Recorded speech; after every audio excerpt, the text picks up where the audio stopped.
On the 30th of April, Delhi record their lowest score in the IPL against Punjab, 67. 4 days later, on the 4th of May, they record the highest ever run chase in the IPL against Gujarat. 2 days later, they've recorded the lowest ever score in the IPL for them, bettering the Punjab game by 1, 66. If Samuel Beckett was alive, he'd rewrite the theatre of the absurd. I've got Shaun, Tait and Sanjay Bangar to talk about a 146-run victory for Mumbai Indians, the highest ever in the IPL. Where do we start, Shaun? Well, you know, when you're chasing a total like that and you lose a wicket on the first ball of the innings, you're pushing uphill there, I think, you know. That's the nicest thing you can say. I don't think I know. Sanjay, sometimes it works and it looks great when the young kids smash it all over the park. Sometimes it can go horribly wrong. Twice now in a week, it's gone horribly wrong. Yeah, but here they had some momentum behind them. They had two good games, batting-wise, really good games wherein the batters did well. But conceding those number of runs that they eventually did for a bowling lineup that they had, probably, you know, that is where they lost the game in the first half itself. Your thoughts? 200, they've chased it before. Was it far too many? Even 160, 170, they've looked at it differently? Yeah, I think Mumbai are a well-drilled team. You know, they're a seriously good bowling lineup at the top and at the end. So yeah, they're chasing a score against probably the best side in the competition. It's a little bit different than some of the other teams. So yeah, but Mumbai looking stronger and stronger. Sanjay, when you have big chases, you usually look at one person to anchor your innings and everyone else to build around or take responsibility.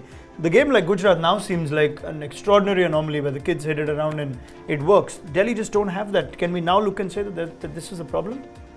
Well, it will be too harsh on them, but the thing is that in the first 6 overs, if you lose 5 wickets, it's not going to help your cause. And when the asking rate is over 10 and over, and when you're chasing runs of that sort of, you still have to maintain that required run rate. So it's a catch-22 situation for the batsmen, wherein they cannot actually take too many dot balls, but at the same time have to ensure that the required run rate is maintained. So it's a very tough ask, and losing those number of wickets doesn't really help any batsman. Yeah, it could happen when you chase over 200. This is also one of the things that can happen, and it's happened to better teams as well. Yeah, I mean, yeah, exactly. You either go close to it because the wicket's really good, but like I said, you got to give it as well to Mumbai's bowling. Yeah. It's not only the great score, but their bowling attack's as good as it gets, you know.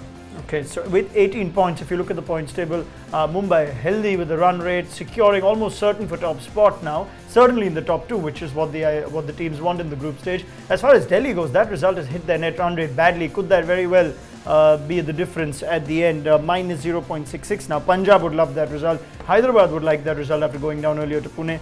Sanjay, how damning is the nature of the result, the size of it affecting net run rate and the psyche of the team going into the last 3 games?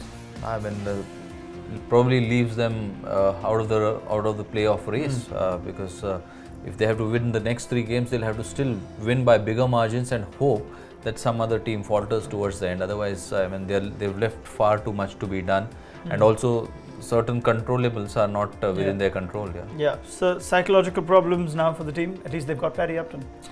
That's right.